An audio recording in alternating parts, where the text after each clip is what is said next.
I do want to relay that the mayor couldn't be here this evening, so he wanted to express his regrets on that. But we've had great turnout, we've had great public participation and civic engagement on this. We kind of a little past, about halfway, a little past there. So please stay with us, please stay engaged. If you haven't done the survey, please do the survey. Tell your friends to do the survey. Tell everyone to keep on coming to these meetings, because we talked about this at one of the steering committee meetings. This is really your plan, and we really want to have that level of investment from everyone. I do want to mention we do have a number of the council here this evening. Councilmember Picava is here. Councilmember Robbins is here. Councilmember Monfordini is here. I believe that's all who I had seen, but we've also have a couple of our planning commissioner members here. Mr. Welburn is here, as well as Ms. Clark Presley. And then I know I saw Pat Soldis here at the Zoning Board of Appeals, and I've also seen Smoke Rise Civic Association and Parks representatives. So it's great that people are still staying super engaged on this. Please keep on getting the word out. We're really excited about moving forward on this. The other last thing, and then I will be quiet, is we do have a walking tour on Saturday, April 15th of the Mountain Industrial Area. And I actually need to correct myself already. It's really a walking, driving tour. But that's obviously a very important part of our community, and we hope to see lots of folks out to that. So now I'm going to hand it over to the folks that are the experts. And again, please stay engaged. I'm sorry, I am John McHenry. That's who I am, I think, this morning. And I'm the Community and Economic Development Director. Please also reach out to me or other staff at City Hall as we can help you. So thank you very much, and I'm going to pass it over to Ed.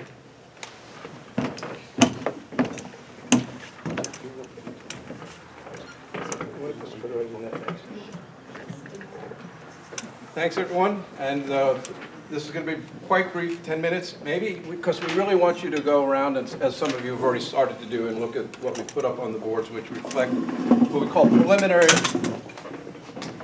ideas that come from you. For the past 6 months, we've been engaged in working with you very actively, and this is a community of enormously active residents and civic organizations and businesses and so on. That's why you're a new city. It came out, your cityhood came out of that. And you've continued to be involved in putting together this plan for your city for the next 10, 20, and 30 years. No doubt when you walk around the room and see these preliminary ideas, you're going to ask yourself, these are great, hopefully. And they should be, because they largely come from you all. They reflect back what we've been hearing from you. With some, certainly, we're not just a blank slate, we don't just mirror back, we're professionals, and we've added, interpreted, and brought our thinking too. But it really largely comes, you should feel very good that this is, if you think these ideas are good, you should feel good about yourself, because we try to make sure that they do come out of what we're hearing. Concerns as well as goals and aspirations. But it's a plan for 10, 20, 30 years. They can't be done all at once, but over time. And certainly it won't be a neutral plan. You will get our best thoughts, working with city leadership, hearing from you all about what we think we're hearing from you, and we'll run it by you, or what you want to see done first, and so on. So there'll be a strategy. It won't be all, okay, here's all pie in the sky stuff, great things to do. We'll say, hey, given what we're hearing, this really should be where you start over the next 3 years, 5 years, 10 years, and so on. But there's a lot. You're a very ambitious community. You want so much for this place in a lot of areas. And we've organized those by goals, and that's how we've organized, that reflect the goals, what we've heard from you all, and we shared them at the last meeting, and we still think they are a good reflection of what the 5 major goals are here that we're hearing. But they can be changed. This whole process is one where it's not done. We call it preliminary ideas. We want your thoughts. We want to hear more back from you over the next month or two. This is being shaped, and you can shape it. You already have shaped it. You can continue to shape it. So please, what you're seeing here tonight is only part of a discussion that we hope sparks further discussion and more thinking. So let me fire this thing up. That microphone is very directional. If you could talk directly into it, when your head turns, it really is not going through the speaker. Okay. Thank you. All right. I won't. I'm not going to walk you through the slide, other than to say that there's a. I'll give you what we feel. We've put together a draft. You comment on it of what we feel is a good capture of the vision here that Tucker residents and businesses care deeply about this new city, and they see a future in which the community's quality of life continues to make Tucker an even more welcoming place, a safer place to live and work and do business. And again, in a nutshell, five goals: increase connectivity, enhance downtown Tucker, preserve and improve neighborhoods, strengthen recreational and community resources, and bolster the economic base. And there's a lot of overlap between those. That's how we've organized the ideas so far, and the stations tonight, by those 5 goals. I did want to talk about one area that we've been working on a lot since the last meeting. We had identified in the last meeting there was a real high priority to improve the Lawrenceville Highway, Hugh Howell corridor, to enhance connections from the neighborhoods to the downtowns, and to make that, improve that corridor in general. We heard that loud and clear. So we just want to highlight just some of that thinking there, some of the thinking we've done on that. If this is hard for you to see, know that each one of these boards will be down in that right-hand corner of the room there. So you'll see these, you can read them, get up closer and read these. And I won't go through all of the text, but the idea is that Lawrenceville Highway, Hugh Howell corridor is a major, and you have others, but that one we've heard loud and clear people want to see. It's a major corridor they want to see improved from a lot of different points of view. So one of the things we've done since the last meeting, we had started to do it, but we've done it, we've finished it now, is a common tool as urban planners, urban designers, and folks in our business do. It's called a waveform analysis. We try to imagine what would this put on a wave along a corridor. How would the experience of that wave? What would that wave look like? So if you start here at North Lake, the wave would be pretty flat. There's a country-like feel. It's wooded there. It's tree-lined. It's a positive, relatively positive experience as you enter Tucker. And then even as you come up to Coolidge and North Lake Parkway, you'll see this. We'll have closer ups on these pictures, but the new development there, that commercial development, that's done pretty tastefully.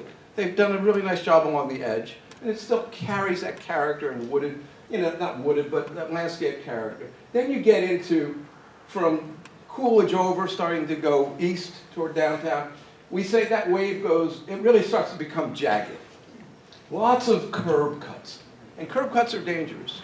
When you get rid of you cut your curb cuts in half, statistics show safety. You have a drop in accidents, roadway accidents, when you cut your curb cuts by half.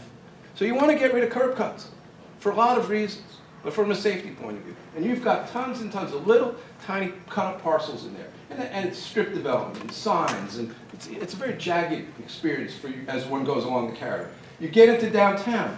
It's still jagged. It's still very strip development.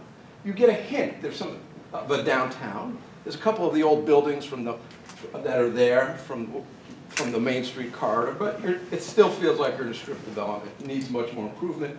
The road then, Lawrenceville Highway then goes to the northeast. It could be improved, the character of it, and so on. But they've done a good job. You think of the development along by where the Starbucks is and so on, that edge and so on, and that's not bad. It could be improved. But as you go down to Hugh Howell and towards Smoke Rise and get into the industrial area, what we say here is that we call that the wave drops into a hole. We call that a downer. It's a hole of nowhere. It's a wall of empty lots. You wonder, where am I? And then you come back into Smoke Rise and you get into the wooded area and it starts to be a lovely country road again. So how could we make this, how could we improve this? So what we're saying is, in this area where it's developed at North Lake, make it more of a medical area, commercial related development associated with it. extend that feeling of the country road through all the way up into downtown as much as possible. And we'll get into what we mean by that in a minute. Make your development work on downtown and helping it, as the community has asked for, to make it a more successful center for the city in a lot of ways. And then as you go out, keep the character of Lawrenceville going north, improve it for sure over time, but really work on the Hugh Howell and bringing it back to that sense of a country road feeling. So, so here again, here's that feeling as you come up Lawrenceville, coming east from North Lake Medical Area. That's that quality of edge as you come to the intersection of North Lake Parkway and Coolidge. They're doing that's a retail area, but it's pretty handsome. A recent development, I can't remember, who knows the name of this development? This resident? Avery Hill? What's it called? Is that Avery Hill? Yes. So there you are on Lawrenceville Highway. This was, the character of that area again is that jagged experience, but they've now, through being able to assemble some parcels and put this kind of development inside, they were able to spend some money on a quality edge that you want to continue and encourage as you go over time. As you come into downtown, besides focusing on the Main Street corridor, over time, there are going to be opportunities to encourage development south of Lawrenceville Highway, along the Cowan and along Idlewood, and we'll talk some more about that, and the boards will talk to that. And then also even going further toward Brockett, there are some very large parcels with parking lots in front of them. Those are attractive to developers. You don't have many large parcels like that along Lawrenceville Highway. You do there. That then allows you as a city and the public to work with the developers to do the kind of development quality development that's being done all around the country now today, where you bring it, you don't have the parking lot along the street, you have the development edge along the street, parking behind, and you develop the street corridor in a way so that it feels more like a boulevard. And also, when you have these large parcels to develop, the revenue that's generated from them, you use one kind of tool called a tax allocation district, where some of that revenue that comes out of the new development could be used to buy up a lot of those little tiny shallow parcels there that give that curb cut after curb cut. So that's in time, that's a strategy over time. It's not going to happen overnight, but it is a strategy for the city to consider, and other communities are doing it very successfully. Again, here's another tool, just working, this on the left is typical strip development, the retail further in the back with parking up on the street. But to get at a boulevard edge, you need to acquire the right-of-way to plant it. Well, when the developers are redeveloping their property, you give them the ability to come up to the edge through setback flexibility, work with them on maybe giving some density, and then in exchange, you negotiate the right-of-ways that were parking before, and then you plant them. So not an expenditure of money on the part of the city, but through negotiations, through development, making it as a way to improve that corridor. And then as we come into, and again, this is just a cross-section, it's a tool planners use to show how that corridor could look. And then again, we've talked, and you'll see in the downtown section, how there's an opportunity at Idlewood to look at getting rid of a left-hand turn and putting a planted median there for safety, as well as to also just look at really a priority that we will be recommending is taking action, working with the developer to develop that corner there, that empty, vacant development there, and bring it back in the character of some of the buildings across the street on those older buildings. That helps then become an invaluable gateway along a very high visibility highway to downtown, to your city center. Right now, it's not working, so attention should be given to that gate, to that intersection. And then as you go further, Lawrenceville Highway to the north, again, keeping on doing what you're doing to improve that edge and experience, but down here we need attention. One side of the street, on the south side of the street of Hugh Howell, in the industrial area, you've got a neighbor there, you've got an industrial tenant who, behind those trees, that's a good example to replicate on all sides of Hugh Howell in that area. That's a very wide right-of-way. It's deeply planted. One doesn't even realize at that point in time that they're going through an industrial park. If you take that same treatment and work to have it on both sides of the street, especially on the sides where you've got the empty lots and empty buildings of Sears, you begin to recall that country feel and that rural feel, and be a much more attractive experience than it is today. And we've just shown you, we've taken a photo. That's a real photo of that's the Sears building back there, the empty Sears building, with the empty lots. And we showed what if you put in a multi-use path, which has been discussed over the years, and put it in there to connect the neighborhood of the mountain smoke rise. And then do some really quality planting along that. Through design, you address a lot of some of the things we've heard people feel about that negative experience, and we see it too, of traveling through there now the way it is. So through design, you solve a big problem.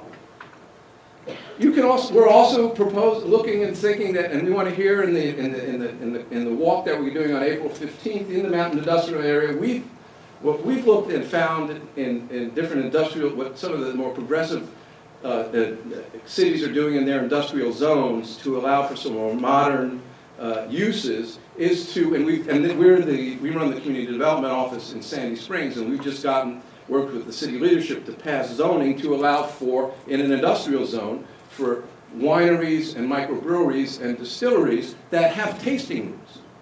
So in an industrial zone, you can now go and, just like you have in a winery in Napa or one of those places, right? And that's something